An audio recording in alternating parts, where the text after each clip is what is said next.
ദൈവതിരുനാമം മഹത്വപ്പെടട്ടെ. സൃഷ്ടികർമ്മത്തിലെ ആദ്യത്തേത് വെളിച്ചമാണ്.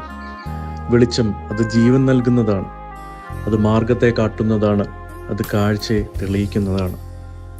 എപ്രകാരം സൂര്യകിരണങ്ങൾ ഒരു വസ്തുവിൽ പതിച്ച് അത് അതിൽ നിന്ന് പ്രതിഫലിച്ച് നമ്മുടെ കണ്ണുകളിലെത്തി ആ വസ്തുവിനെ നമുക്ക് കാണാൻ സാധിക്കുന്നുവോ, അപ്രകാരം ഓരോ വസ്തുവിനെയും അതിൻ്റെ നന്മയിൽ നമുക്ക് കാണാൻ സാധിക്കണം. അത് സൃഷ്ടികളിൽ ഒന്നായ സൂര്യവെളിച്ചത്തിൽ നിന്നോ അതിൽ നിന്ന് നമുക്ക് ലഭിക്കുന്ന ബാഹ്യമായ കാഴ്ചയിൽ നിന്നോ സാധ്യമാകുകയില്ല. യോഹന്നാൻ 8:12 പുത്രനാം ദൈവമായ യേശു ക്രിസ്തു പറയുന്നു, ഞാൻ ലോകത്തിൻ്റെ വെളിച്ചമാകുന്നു. എന്നെ അനുഗമിക്കുന്നവൻ ഇരുളിൽ നടക്കാതെ ജീവൻ്റെ വെളിച്ചമുള്ളവൻ ആകും. ഈ നോമ്പ് നമ്മുടെ കാഴ്ചയെ തെളിയിക്കുന്ന പ്രയാണം ആകണം. യഥാർത്ഥ വെളിച്ചമായ യേശു ക്രിസ്തുവിൽ നിന്ന് ബഹിസ്ഫുരിക്കുന്ന പ്രകാശകിരണങ്ങളാൽ നമുക്ക് ചുറ്റുമുള്ളതിനെ കാണാൻ സാധിക്കണം. അവൻ്റെ വെളിച്ചത്തിൽ നിന്ന് നമുക്ക് സഹസൃഷ്ടികളെ കാണണം.